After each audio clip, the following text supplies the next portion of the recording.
Order! Order! You are an incorrigible delinquent at times. Behave yourself, man!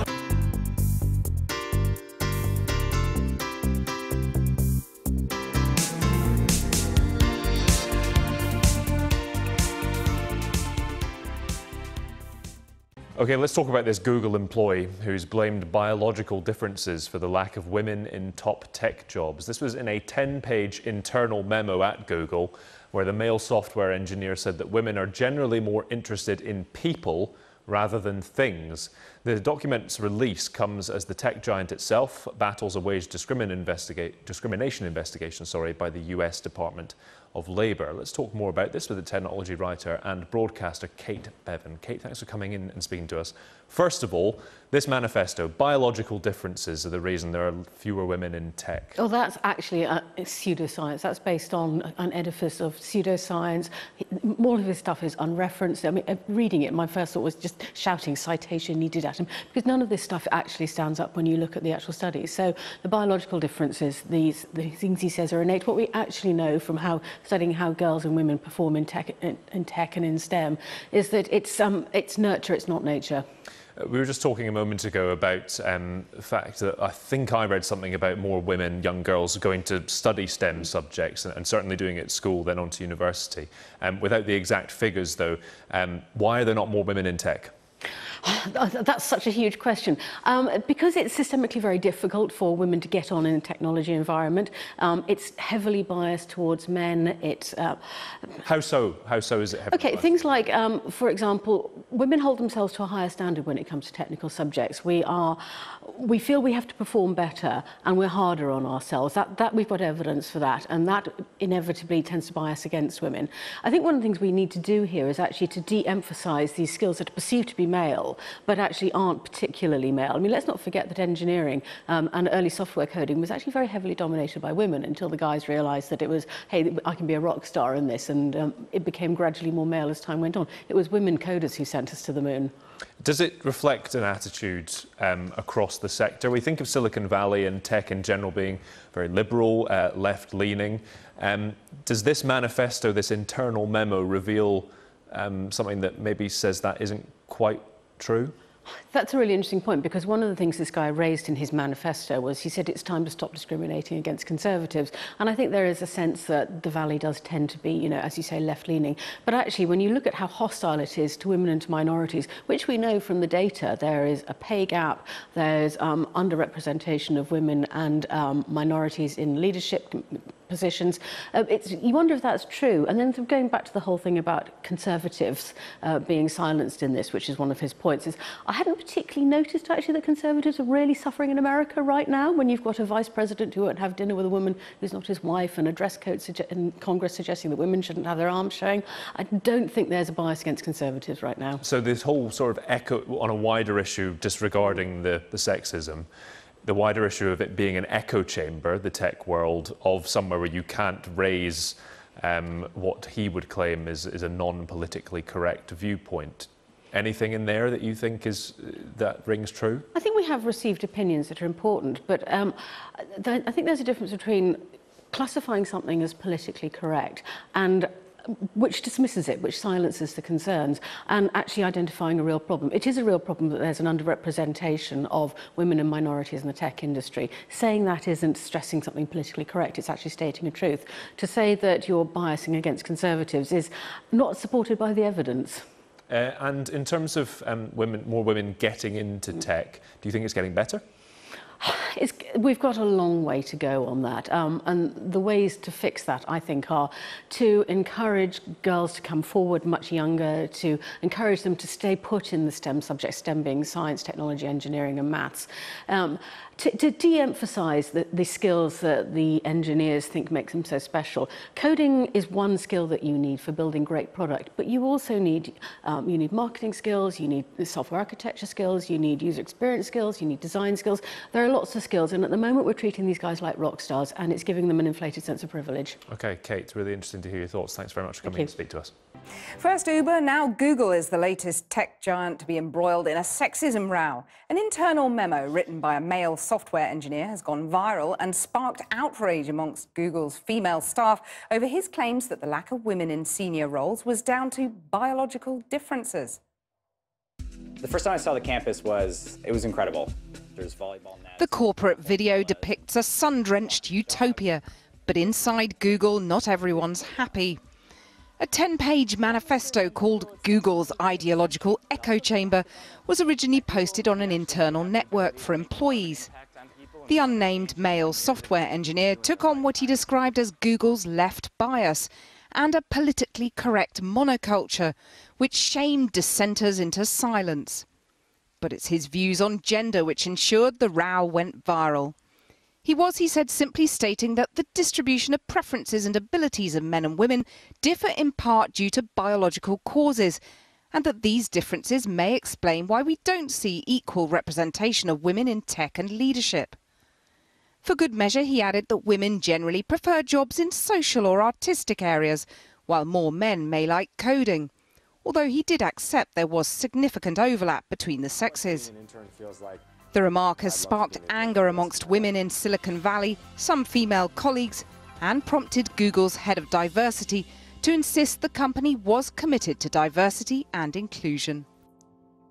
Well, I'm joined by Maurice Vinton, the co-founder of Ada's List, an online community that aims to connect and support women in tech, and by the entrepreneur Emma Sinclair, who's co-founder of the tech business Enterprise Jungle.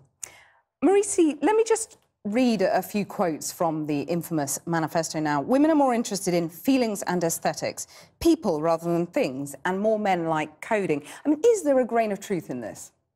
I think there's a grain of truth in what he's experienced, but that doesn't mean there's a grain of truth in what he's saying.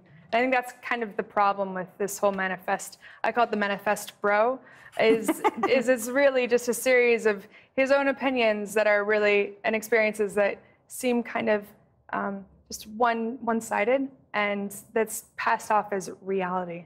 Emma, do you agree with that? I totally agree with you. I mean, that just isn't the world of engineering that I know. This is clearly someone that lives in his own echo chamber. And, you know, if you think about what engineering really is, it's about fixing problems. And you can't fix problems unless you understand people. You know, devices are a means to an end. So it was just an absolute nonsense. But even if you disagree with him, shouldn't he be allowed his views? Shouldn't there be diversity a of viewpoint? 100%. I think we both believe in diversity of viewpoint, I'm sure. I think it's just, you know, some of the comments that, you know, differences of opinion being stated is a means for, you know, male oppression against women. It was just, you know, it was childish, and it's just one person who clearly doesn't speak on behalf of the company. We mustn't tarnish Google for this chap. Well, I'll come back to that, but I mean, Maurice, do you agree that he should have been allowed to say what he said? I mean, is that fair enough? So a different viewpoint? I think it's one thing to talk about. He talks a lot about political ideology and respecting, you know, more conservative frame of thinking. That's fantastic. However, it's a completely different conversation when you're saying that 31% of your coworkers shouldn't be there or aren't qualified based on the fact of their gender.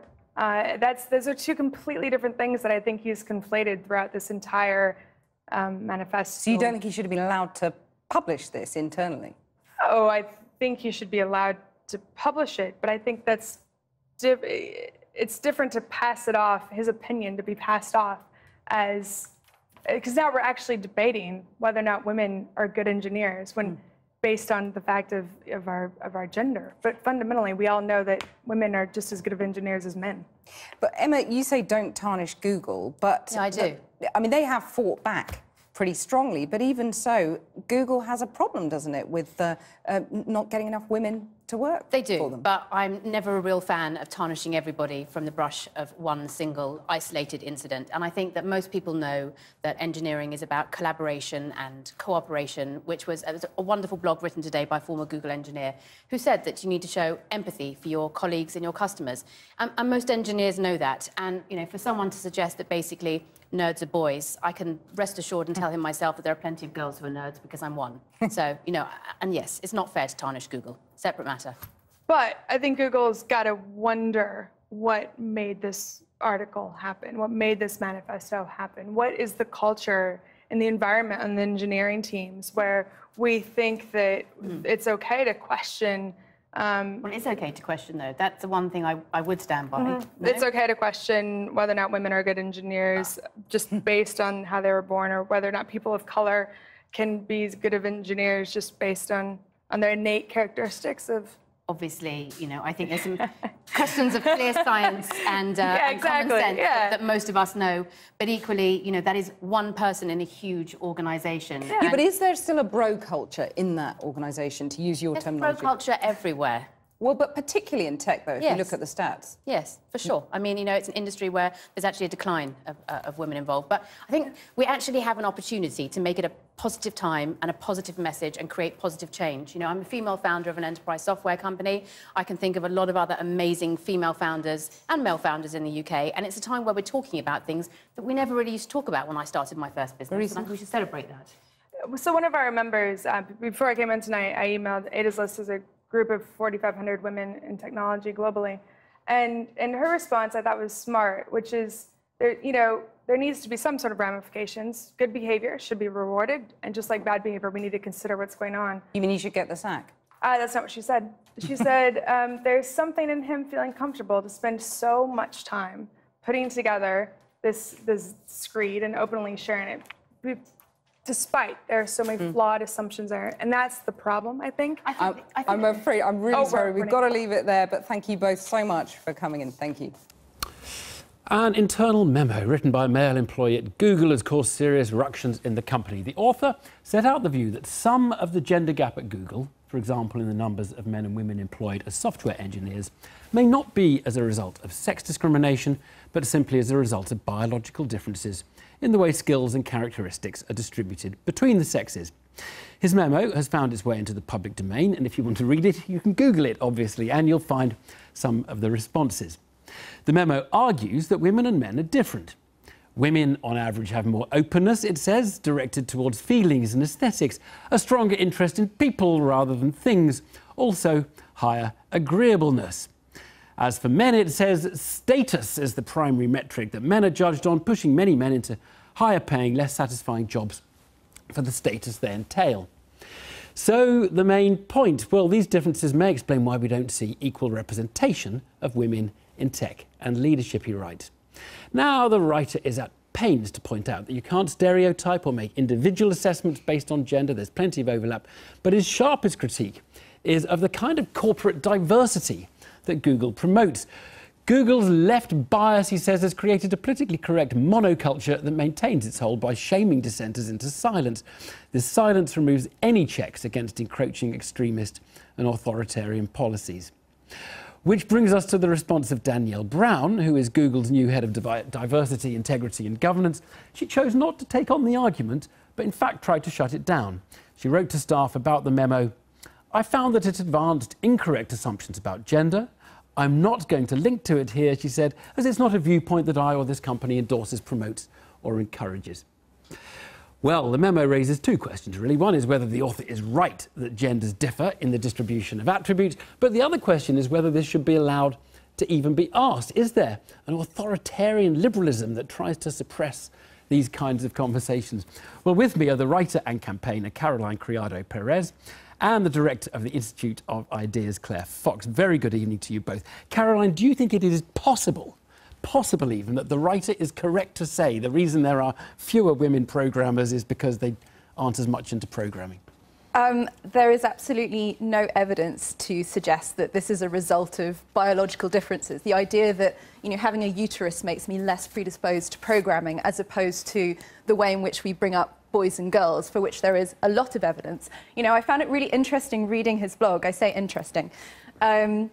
How much emphasis he put on facts and let's be rational about this, and yet provided no evidence and no citations. But is it as possible? Someone who has read a lot about this. Can I just ask if it's possible he's right? I mean, there's no evidence that he cites. He cites things like it makes evolutionary sense. He cites it's true across different cultures, so is likely to be ingrained. All sort of things that make sort of sense from a common sense angle. Yeah. But when you look at the actual evidence, so for example, there is plenty of evidence showing if you submit two scientific CVs, one with a male name name, one with a female name, exactly the same. Other than that, the male name gets employed, gets given a higher salary. He makes claims about women not negotiating. Actually, the evidence suggests women do negotiate. They just get penalised for it and don't get as many raises as a result of it. You know, this guy is perfectly entitled to his opinion. It's just that I have no respect for it because it's not based on evidence. OK. Claire, on the substance of the issue, do you think he potentially has a point or not? I don't agree with his point, but I think that one substantial point he makes, which I'm more sympathetic to, is he says that the reason why there are not as many female programmers, for example, is not because of sexism in many companies. And I'm very sympathetic to that, because everywhere I look, and then there is evidence for this, of course.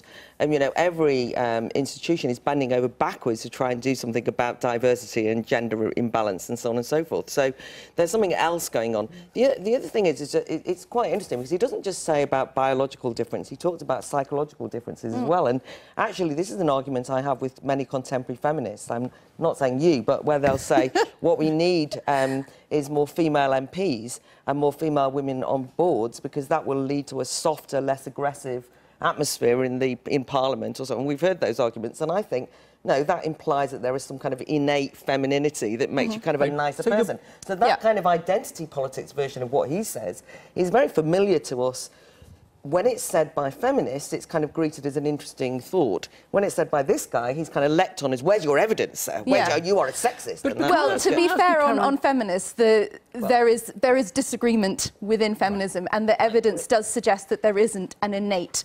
there's a fantastic book written on exactly this, actually, by Cordelia Fine, which specific... There are other Susan books available. Pinker writes, you know, studies continue to accumulate showing that educated women in industrial democracies, as they get choice, they opt on average for more socially meaningful work and fewer hours. There's a very obvious reason for that, though, which is that women do 75% of the unpaid care, and governments don't provide good childcare. Might that therefore not suggest, therefore to butt in, but would that not suggest that what we might have there is women choosing, for reasons that society organises, doesn't give you enough childcare or whatever, for whatever those reasons, it's society that might mean that women choose to work less hours and so on and so forth. That means that they therefore might not be choosing to do things with long hours and so on and so forth. So it's not Google the sexist company. How free is that choice? I know, but I think Claire's point is it wouldn't be Google's But there was also there was a great. I'm not suggesting that Google is deliberately. There was a great story. I know, but this guy's making the point that that's what's said. There was a great story last year. I don't know if you remember it. Christina Donay made the point about her very, very bright young daughter, who was equally good at sciences as the arts. She chose to do the arts, and she was treated as though she was betraying the sisterhood because she wouldn't take up STEM subjects. And I think there is a real pressure now. I mean, I work with a lot of schools, and you will find people saying, you know, the important thing is that girls do STEM subjects, that women are going to be engineers of the future.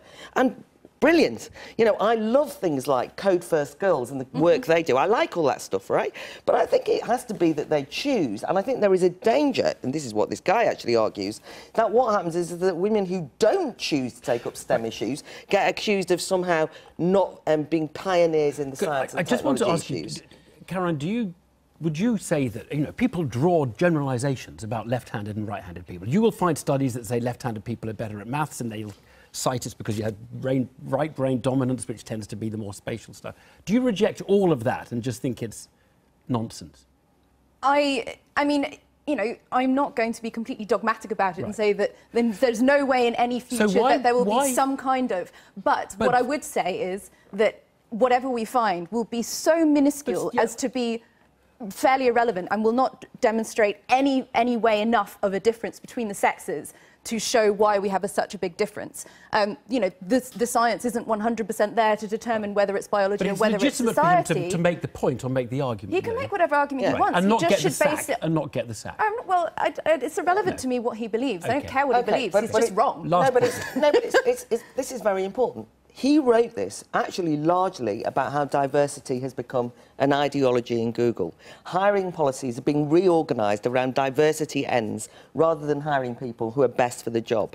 I think that does no one a service, certainly not women for whom it is patronising. I think that this guy is now getting absolutely internationally pilloried and hammered for being anti-women, and he isn't. He raises an important illiberalism at the heart of the diversity. Can I just say something quickly about diversity and best person for the job? Because diversity can, in fact, lead to being the best person for the job. But we need to stop it. It doesn't, but neither does having a bunch of white men.